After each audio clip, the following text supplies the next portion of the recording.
Las circunstancias contenidas en esta película se enmarcan en una época determinada y deben ser entendidas en el contexto social de dicha época. Esta será la frase con que Televisión Española marcará las películas que juzgue necesario en su espacio sabatino Cine de Barrio, que emite películas españolas de corte popular estrenadas entre la década de los 50 y la de los 70. Saludos amigos de Crónicas de Cine. Anda todo el mundo un poco a vueltas con este asunto, anda todo el mundo un poco indignado con este asunto. Yo debo admitir que cuando me enteré de que Televisión Española iba a poner el cartelito de marras a sus películas de cine de barrio, lo que me sorprendió es que no se viniera haciendo ya, de una u otra manera, desde hacía ya tiempo. Me parecía raro que el sistema hubiera dejado pasar una oportunidad como esta para hacer de menos a su enemigo primordial, a su enemigo ausente, el tiempo pasado. Me parecía raro que el sistema hubiera dejado pasar una oportunidad de oro para tomarse la revancha con el pasado, menos aún con ese pasado. Pero no voy a picar el anzuelo de creer que esto es una nueva trapisonda del gobierno o de hacer un vídeo político al respecto. No, en el mundo moderno poco cuenta en realidad este o aquel gobierno. Una parte importante del truco precisamente es hacernos creer que hay alguna diferencia fundamental entre este o aquel gobierno, cuando en realidad todos siguen la misma dirección. Ya digo que la anomalía de este gobierno o del anterior gobierno o del siguiente gobierno era que no se hubiera pronunciado ya al respecto de cine de barrio de una u otra manera. Y la verdad, poco me parece lo que han hecho para lo que podían haber hecho. Me parece un cartelito incluso un poco aséptico. Cosa diferente es que me agrade o que me dé igual. Los amigos de este canal ya saben que yo soy el pitufo gruñón, que a mí ya nada me agrada. Odio todo, odio el cine, odio odiar, lo odio todo. Así que mucho menos me va a dar igual, pero tengo callo. No me subleva ya fácilmente nada que pueda hacer este u otro gobierno. Me hastían las censuritas cursis de última generación, las veo como el signo de los tiempos, incluso un poco pasadas de moda, diría yo, que ya huelen un poquito a pies toda esta carcundia woke. Y diría incluso que hasta me gusta que el sistema se retrate de una manera tan diáfana, no ya en toda su cloaca moral, sino en toda su ridiculez, porque esto me resulta un poco ridículo, la verdad. Desde luego que no voy a hacer aspavientos por un cartelito que ya digo me parece muy suave y además que lo que dice es casi de perogrullo, al menos la primera parte. Las circunstancias contenidas en esta película se enmarcan en una época determinada. Hombre, no. Y si mi abuela tuviera ruedas sería una bicicleta. La segunda parte ya es más irritante y deben ser entendidas en el contexto social de dicha época. Hombre, serán entendidas como sean entendidas, no como diga la señorita Umbridge que han de ser entendidas, faltaría más. De hecho, ni siquiera uno es exactamente dueño de cómo entiende, de cómo recibe un estímulo audiovisual. Ahí reside su poder, de hecho. Es como cuando en una película de juicios el juez dice: esto último que se ha dicho no será tenido en cuenta por el jurado. ¿Cómo no se va a tener en cuenta por el jurado? Es imposible, tendrían que quitarse una parte del cerebro para no tenerla en cuenta. Decirle al espectador cómo ha de ser recibida una película o una circunstancia en una película es como decirle cómo ha de ser recibido un sueño. Que todo se andará al paso que van las cosas. Además, qué chorrada. Las circunstancias contenidas en esta película se enmarcan en una época determinada y deben ser entendidas en el contexto social de dicha época. ¿Qué circunstancias? ¿Qué época? Sí, el franquismo, por supuesto, está claro. Pero ¿tan claro está? Yo creo que no. Cualquiera, por lo menos con un mínimo de cultura cinematográfica, y el público de cine de barrio tiene ese mínimo de cultura cinematográfica, sabe perfectamente que una película francesa de esos mismos años tiene contenidos tan problemáticos para el rodillo posmoderno como sus coetáneas españolas. O más, incluso, porque hablaban con mayor libertad, que esa es otra, censura sobre censura, porque el cine español de esos años ya viene censurado. De modo que la película que bajo el régimen de Franco conoció una censura, en democracia ha conocido dos censuras. Una la de Franco y otra la de la democracia. La democracia censura dos veces.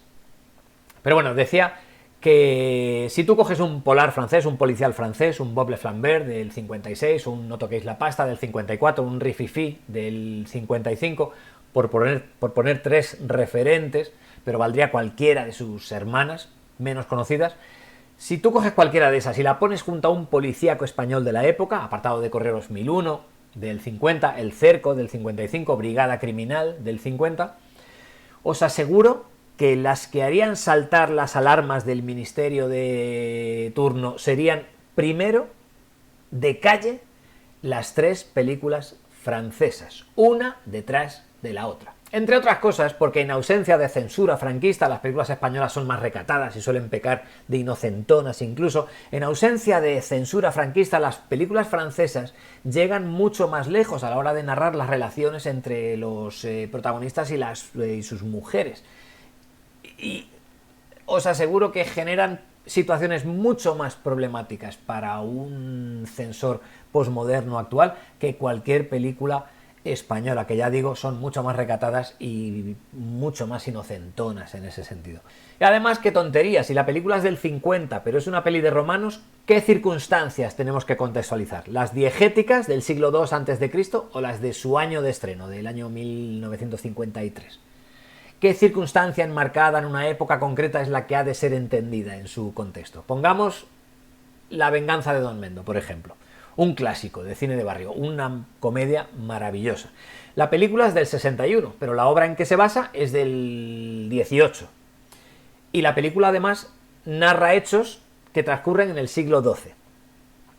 ¿Qué actitudes no aprobadas o no homologables por el ministerio de turno han de ser puestas en cuarentena moral? ¿En base a qué contexto temporal? Digamos que Don Mendo hace algo que no se ajusta a su preceptivo estudio de impacto de género. ¿Lo achacamos al año 1961? ¿Lo achacamos a 1918? ¿O lo achacamos al siglo XII?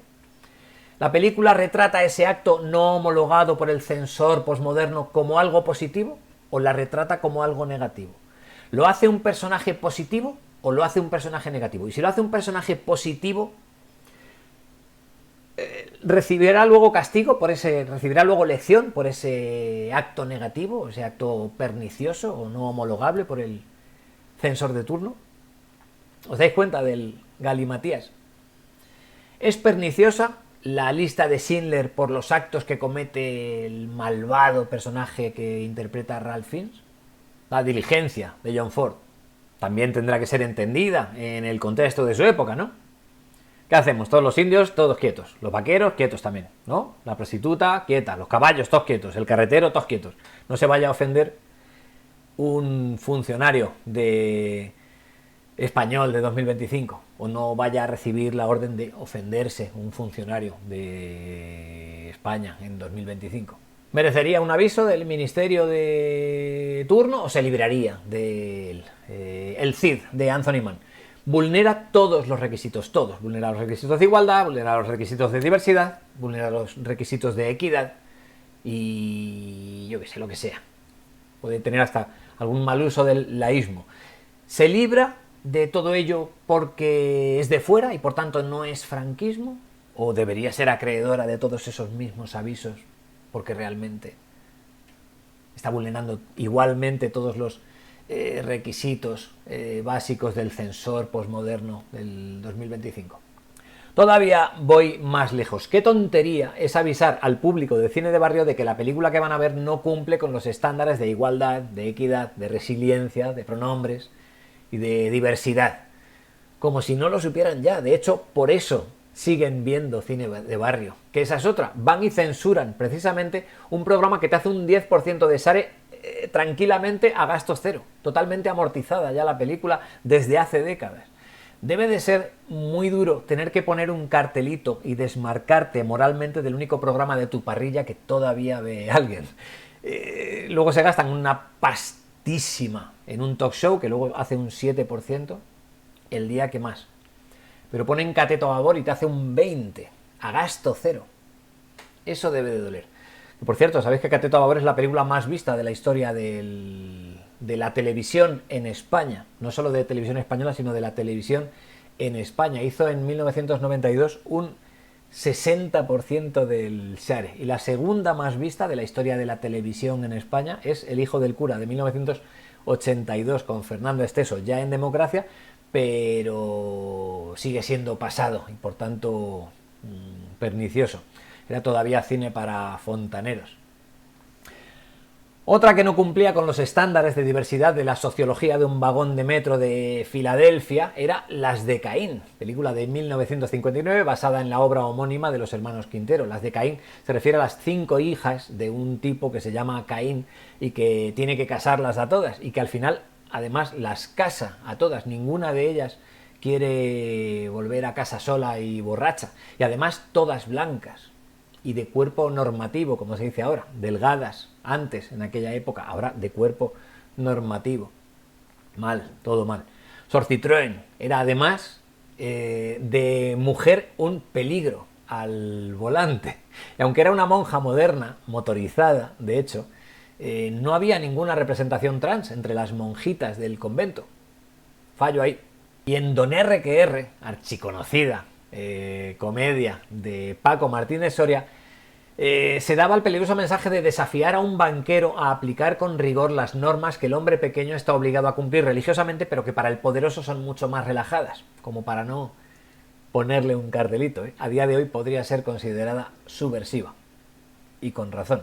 Y repito que no es cosa tanto de este gobierno como de todos los gobiernos con sus nuevos principios diseñados en un laboratorio que valen para una cosa y también para su contraria, depende de lo que se quiera, porque sirven para una cosa y también para la contraria. Vamos a poner un caso. Un escote de los años 60, un escote generoso en La venganza de Don Mendo. Pongamos por caso. ¿Qué diría el censor posmoderno ante ese escote generoso en cine de barrio? Pues diría, ¡ah! ¡Nos están sexualizando! Bueno, pues subimos ese escote. ¡Ah! Entonces te dan miedo nuestras tetas. ¿Lo veis? Sirve para una cosa y también para su contraria. Y unos principios que valen para una cosa y también para su contraria no son principios, son herramientas de sometimiento a la carta para ser utilizados a conveniencia del operador. Y repito, ven cine francés de esos años, que no ven una mierda, que estos ven series de Disney Plus y poco más. Pero si vieran cine francés de esos años, el cabreo que se agarrarían sería doble o triple. Y los hilos de Twitter y las tertulias y los TikToks. Pero como no han visto nada y han leído todavía menos, ahí siguen, felices con su eterna indignación, sin comparar siquiera con otras cosas de su misma época. ¿Para qué? Nah, esos cartelitos y esos disclaimers los vemos continuamente, no son cosa de televisión española, no son cosa de este gobierno. Yo todavía me río cuando en plataformas pongo Casablanca, puse no hace mucho y ponía tabaquismo. Aviso, tabaquismo. Alcohol, uso de alcohol. Lenguaje malsonante, yo que sé, qué marcianadas más. ¿Qué es puritanismo? Protestante, anglosajón, derechón de toda la vida, que lo que pasa es que ahora lo abraza la izquierda, que es el perro de presa más fiel del capitalismo moderno. Pero que es puritanismo importado, es hipocresía importada, es progresismo de cristal. Y además cobarde, porque una dictadura te dice esto pasa, esto no pasa. Este plano no pasa. Este beso es muy largo, o lo acortas o fuera. Esta falda es muy corta. O alargas un poquito la falda o quitas el plano, pero así es inaceptable. La censurita esta de cristal pasivo-agresiva no renuncia a nada. Censura pero lo pone, ¿vale? No renuncia a la audiencia. Te dice que esto está mal, pero bueno, ponla que da buena audiencia. Pues no, o es aceptable o es inaceptable. Pero si lo encuentras inaceptable, no lo emitas. Y si lo encuentras aceptable, no pongas ningún cartelito. Pero bueno, no les vamos a pedir a estas alturas principios. Pero por lo menos que no me engañen. Yo no digo que no se engañen a sí mismos. Ese tren ya pasó hace mucho. Solo digo que a mí no me engañen o no me intenten engañar. Y además el cartelito miente. Dice que hay que entender las pelis en su contexto. Pero no. Lo que hace el mundo moderno es justo lo contrario. En su narcisismo de cristal, el observador posmoderno es incapaz de disfrutar de una película desde la oscuridad y desde el anonimato del patio de butacas. Tiene que ponerse en el centro de la película, inevitablemente, continuamente. Todo va acerca de él. Todo lo mira desde el ombligo mismo de su atalaya de cristal. Y el contexto al que alude el cartelito es yo. Y por eso se permite juzgar una película de hace 100 años o una novela de hace 200 años, como Tom Sawyer, desde la óptica de las últimas tendencias morales de los últimos 5, de los últimos 10 años. Y eso es la mayor lección de narcisismo que se puede dar.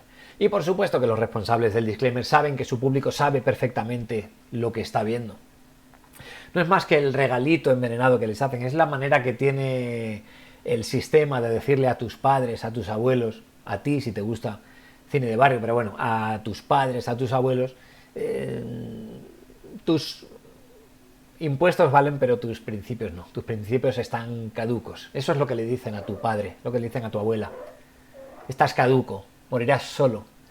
Tus principios, aquello por lo que peleaste, por lo que luchaste, por lo que sufriste, por lo que ahorraste, todo eso no vale nada. Sepáralo por cubos, échalo a la orgánica, échalo a los recipientes, échalo al resto y ahí está la puerta para cuando quieras. Y no. Nada hay más caduco que el racionalismo posmoderno woke ilustrado que en su ego interminable mira con desprecio todo lo anterior a él.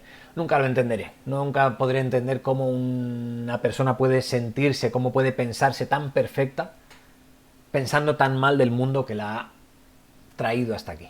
No lo puedo entender. ¿Cómo puede uno pensarse tan perfecto siendo producto de un mundo tan horrible, de un pasado tan supersticioso, tan rancio y tan malo? Como si una florecita creciera de una montaña de basura. Es imposible. Es un cartelito muy bonito para un póster postmoderno, pero no es así como funcionan las cosas. En su narcisismo infinito, en su absoluta disociación de la realidad, el mundo moderno ha conquistado el tiempo, se declara vencedor en la batalla moral de la historia. Se permite mirar con desprecio a sus antepasados desde la torre moral de un modernísimo presente que mañana mismo ya va a tener gusanos, porque esto nunca se detiene, nunca llegan al punto óptimo, siempre más, nunca acaba. Ya tiene gusanos hoy, ese modernísimo punto de vista woke posmoderno ya empieza a oler raro, porque no hay nada más caduco que esa torre de oro de bazar chino que se juzga a sí misma rancia y putrefacta cuando se mira desde el futuro, porque el wokecito estándar se ve a sí mismo como el Funko definitivo, como el sumum del posmodernismo, pero en 10 años verá a su yo de hoy como hoy ve a cine de barrio, porque el hiperprogreso de hoy es el cine de barrio del mañana, y nada hay más endeble, más quebradizo y más estúpido que un cimiento que hay que cambiar cada 5 años. La bazofia moderna es un autodesprecio subrogado a su propio yo del futuro. El progreso sí ve con rabia e impotencia aquello que es inmutable, aquello que permanece a través de los milenios. Y esa batalla la tiene perdida de antemano. Por eso conviene no enfadarse. La novedad como principio es lo más caduco que hay. Solo dura un segundo, ni eso. Nada más ser ya ha sido, nada más ser ya está pocho. Lo viejo, lo antiguo, lo milenario, lo enraizado, lo integrado, todo eso no caduca. Por eso el sistema dedica tanta energía a construir la realidad, a construir sus galimatías posmodernos, porque en cuanto aflojan la presión un momento, la realidad que han construido se desmorona y la verdad aflora sin esfuerzo. Por eso conviene no alterarse, la batalla está ganada de antemano, que marquen cine de barrio, que lo marquen todo. Poco marcan para lo que deberían. Que marquen cine de barrio, que marquen este vídeo, que marquen La tía Tula, que marquen Tom Sawyer, que marquen El Padrino, que marquen La jungla de cristal, que lo marquen todo, que marquen el polar francés de los años 50, que lo marquen, que marquen todo aquello que no se ajusta a sus valores de cristal. Así sabremos, a la larga, qué merece la pena y qué es material para el contenedor. Si está marcado, es que algo bueno tiene. Si no lo ha marcado el sistema, es que jamás mereció el menor vistazo.